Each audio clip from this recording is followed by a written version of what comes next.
மணிநீரும் மண்ணும் மலையும் அணிநிலக்காடும் உடையதாரன் என்று நம்முடைய மூதாதை வள்ளுவ பெருமகனார் நமக்கு தந்தருளிய மறைமொழியிலே வேதத்திலே கற்பித்திருக்கிறார்.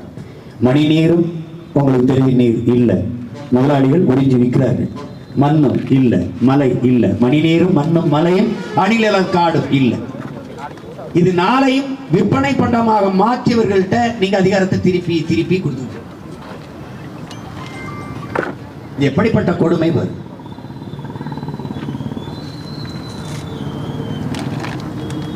ஒரு கேள்வியை உங்கள் உடன் பிறந்தவனாக, உங்கள் மகனாக, இந்த மண்ணின் பிள்ளையாக உங்களிடத்தில் உரிமையோடு கேட்கிறேன். உங்கள் பிள்ளைகளுக்கு, உங்கள் சந்ததியினருக்கு, உங்கள் வாரிசுகளுக்கு எதை வைத்து விட்டு போக போகிறீர்கள்? இந்த கள்ளச்சாராயத்தையா, இந்த டாஸ்மார்க்கையா, எந்த வேலைக்கும் காசு வாங்குகிற இந்த கைவாலி கூட்டத்துக்கிட்டே அதிகாரத்தை கொடுத்து விட்டு அவர்களை விட்டு விட்டு போக போகிறீர்களா? உங்களால் காசு கொடுக்காமல் நல்ல கல்வியை கற்க முடியுமா? நல்ல கல்வியை கற்க முடியுமா? உங்கள் பிள்ளைகளை, பெண் பிள்ளைகளை நம்பி கல்லூரிகளுக்கு அனுப்ப முடிகிறதா? இன்றைக்கு ஒரு தங்கை இறந்து போனால் ஜன்னலில் தூக்கு போட்டு தற்கொலை. யார் ஜன்னல்ல தூக்கு போட்டு தற்கொலை பண்ண முடியும்? ஜன்னல்ல கயிறை மாட்டி தூக்குல யார் தொங்கி சாக முடியும்? என்ன நடக்கிறது? கல்லூரிகளுக்கு நம்பி அனுப்ப முடியுமா? உங்களால் அனுப்ப முடிகிறதா? அப்படிப்பட்ட சமூகத்தை நீங்க உருவாக்கிறீர்களா? தெருவுக்கு தெரு டாஸ்மார்க்கை திறந்து வைத்து விட்டு சட்டம் ஒழுங்கு எங்க இருக்கும்? குடிக்க போகும்போது வழி அனுப்பி வைக்கிற காவல்துறை, திருப்பி வரும்போது வாயை ஊதுன்னு தண்டம் விதிக்குது. என்ன மாதிரியான ஆட்சி முறை? குடிக்க போகும்போது கார்ல போகலாம், குடித்து விட்டு கார் ஓட்டக்கூடாது. அப்ப உருண்டே போறதா, இல்லை தவழ்ந்து போறதா? அப்ப என்ன பண்ணும்? அங்க ஒரு அவசர ஊர்தி ஆம்புலன்ஸ் மாதிரி நிறுத்திருக்கணும். மட்டை ஆயிட்டுனா தூக்கி கொண்டு அட்ரஸ் வாங்கிட்டு உள்ள அனுப்பணும், திருப்பி கூட்டி கொண்டு வீட்டில் அரைக்கணும். இல்லைன்னா என்ன பண்ணும்? நட்டத்தில் ஒரு ஆவின் பாலை டோர் டெலிவரி பண்றது மாதிரி, லாபத்தில் ஒரு டாஸ்மார்க்கில் ஒரு ஃபோன் அடிச்சா ஐயா எனக்கு ஒரு ஆஃப் கொண்டு வந்து கொடுத்துட்டு போகணும், வித் சைடிஸோட கொடுத்துட்டு போகணும். அப்படிதானே? அதை ஐயா ஸ்டாலின் அரசு கொஞ்சம் கன்சிடர் பண்ணணும்னு நான் வந்து வேண்டிக்கிறேன். ஏன்னா உங்க லாபத்துக்கு தான் பேசுறேன், எனக்கு ஒன்றும் இல்லை. நீ என்ன பண்ணுவ? சீமா வந்தா மூடிடுவேன். மூடிட்டு என்ன பண்ணுவேன்? இந்த தம்பி சொன்னான்ல, ஒரு டாஸ்மார்க் கிடையாது. அப்போ எங்க சீமா சரக்கு வேணுமா? ஸ்டார் ஹோட்டலுக்கு போ. சுற்றுலா தலங்களில் உயர்ந்த ரெஸ்டாரண்ட் இருக்கும்ல, அங்கே போய் குடி. வெள்ளக்காரன் எவனா வந்தாலும் குடிச்சுக்க, நீ குடிச்சிட்டு போப்பா. என் பிள்ளைகளுக்கு பணம்பால் தென்னம்பால், கல்லு கிடையாது. நோ கல்லு. கல்லு உண்ணாமே எங்கள் தாத்தா பாடிட்டான். அவன் ஒரு பைத்துக்கார பையாவே. இப்போ புலால் உண்ணாமே கூட தான் பாடிட்டு போனான். எல்லா உயிரும் கை விப்பு சொல்லும்னு. என்னை தொலை வேணாம் போ. நாங்கள் வேட்டை மரபினர். நாங்கள் ஆதியில் காடுகளில் வேட்டையாடி உண்டவன். என் மரபணுவிலே அசைவம் இருக்கு. சைவம் சாப்பிட்டா எனக்கு அலைச்சே. அது என்ன பண்ணுறது சொல்லுங்க? என்ன பண்ணுறது சொல்லுங்க? நானாவது பரவாயில்ல, என் மனைவி 2 பேரும் சுத்தமாக தொட மாட்டேங்கிறேன். அது மரபணுல இருக்குது, என் ரத்தத்தில் ஊறிடுச்சு.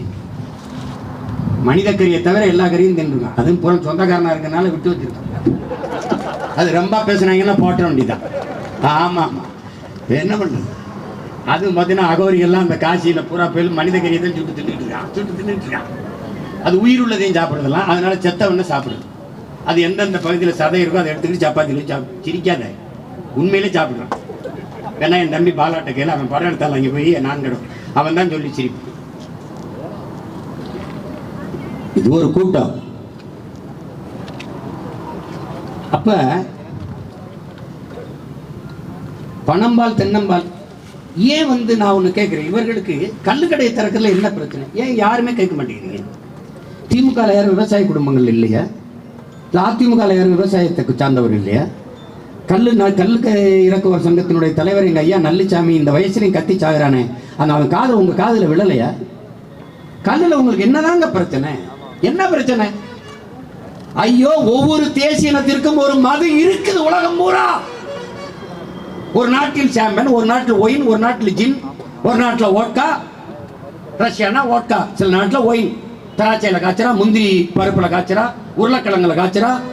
எல்லா நாட்டிலும் அந்தந்த நாட்டிற்கு தேசிய மதுபானம் இருக்கு. இது என் நாடு தமிழ்நாடு, தமிழ் தேசம். என் தேசிய இனத்திற்கு ஒரு மதுபானம் பணம்பால் தென்னம்பால் மூலிகை சாறு. கடையில் அப்படிதான் பணம்பால் கிடைக்கும், தென்னம்பால் கிடைக்கும். பணம்பால் 3 மாசம் பருவம் தீர்ந்துடும். தென்னை மரம் 24 மணி எப்பவும் இருக்கு. தென்னம்பால் குடி குடி. நீ எந்த மதுவையும் குடிச்சிட்டு நீ போதும்னு சொன்ன வினையாபத்திரிக்கா மட்டையாகி வாந்தி எடுத்து கிடப்பானே வெளியே போதும்னு சொல்ல மாட்டான். உலகத்திலேயே எவ்வளவு பணம் கொடு எவ்வளவு நகை கொடு போதும் சொல்ல மாட்டான். வைரம் கொடு, மரகதம் கொடு, மாணிக்கம் கொடு, பவளம் கொடு போதும் சொல்ல மாட்டான். ஆனால் சோறு போடு போதும்னு சொல்லிடுவான். ஏன்? உணவு வயிறு நெஞ்சவனா அதுக்கு போதும் போதும்ன்றான். அதுக்கப்புறம் போதும்னு ஒரு குடிபானத்தில் சொல்றான்னா கல்லில் மட்டும்தான் சொல்லுவான். ஏன்? அது உணவு. உணவின் ஒரு பகுதி அரசியலமைப்பு சட்டம் சொல்லுது. அந்த காலத்திலிருந்தே தமிழன் மரபில் கல் இருக்குது. அதை திறக்கிறதுக்கு உனக்கு என்ன பிரச்சனை? அருகில் இருக்கிற எல்லா மாநிலங்களும் கல் இருக்குது. கேரளா, ஆந்திரா, கர்நாடகா, புதுச்சேரி. இவனுக்கு என்ன பிரச்சனை? திறக்க மாட்டார்கள் திராவிடர்கள். ஏன்? இந்தியாவில் எத்தனை முதலமைச்சர்களின் உடன் பிறந்தவனே யாருக்கு சாராய ஆலை இருக்கு? சந்திரபாபு நாயுடுக்கா? பினராயி விஜயனுக்கா? சொல்லு. ஒரிசா வந்த நவீன் பட்நாயக் இருந்துச்சா? இல்ல பீகார்ல நிதிஷ்குமாருக்கு இருக்கா? இருந்துச்சா? ஆனால் இந்த நாட்டில் ஆண்ட திமுக, அதிமுக இரண்டு கட்சிக்கும் சாராய ஆலைகள். இங்க இருந்த சரக்கு எடுத்து டாஸ்மார்க்கு வரும். எப்படி மூடுவான்? எப்படி கள்ளுக்கடை திறப்பான்?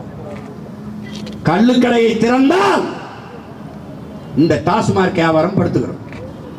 படுத்தால் வருமானம் குறைஞ்சிடும். யாருக்கு? இவர்களுக்கு தான். சாராயம் வித்த காசுல நீ என்னடா நல்லது செஞ்சிட முடியும்? எனக்கு உங்களுடைய தோற்றுனர் பேரறிஞர் அண்ணா என்கிற பெருந்தகை மது விற்று வருகிற வருமானம் என்பதே குஷ்டரோகி கையில் இருக்கிற வெண்ணெய்க்கு சமம்ங்கிறார்.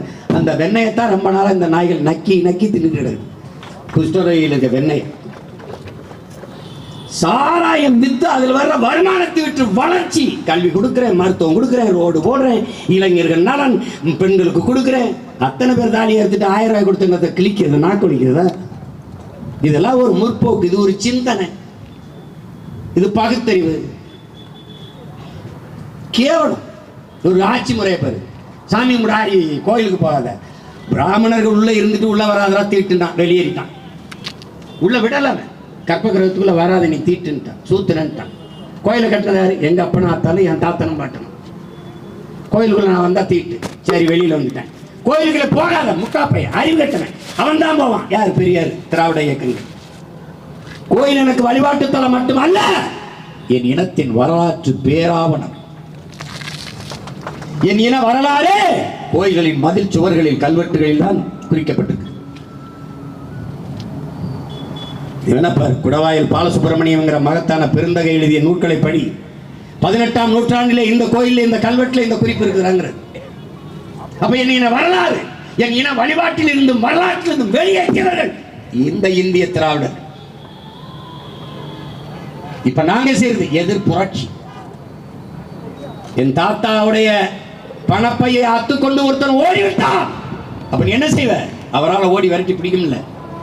பேரன்கள் பேத்திகள் நாங்கள் ஓடி வந்து விரட்டி விரட்டி எந்த திருடன் பறித்து கொண்டு ஓடினாரோ அவனை அடித்து பிடித்து மறுபடி அந்த பணப்பையை மீட்டுக் கொண்டு வருகிற பண்பாட்டு நிச்சயத்தான் தமிழ் தேசிய பிள்ளைகள் நாம் தமிழர் கட்சி, வீரத்தமிழர் முன்னணி என்று ஒன்றை தொடங்கி செய்து அங்கிருந்து கூட்டிட்டு வந்து எங்க விட்டா? நீ எங்களை அப்படியே வா, அங்க கும்பிடாத, அந்த முட்டாப்ப எங்க வா. எங்க கொண்டு வந்த? எம்ஜிஆர் சமாதி, அண்ணா சமாதி, ஜெயலலிதா சமாதி, கருணாநிதி சமாதியில கட்டடிக்க விட்டேன், பஜனை பாட விட்டேன், பொதகுழியில விழுந்து கும்பிட விட்டேன். உன்னுடைய பகுத்தறிவு, உன்னுடைய கடவுள் மதிப்பு,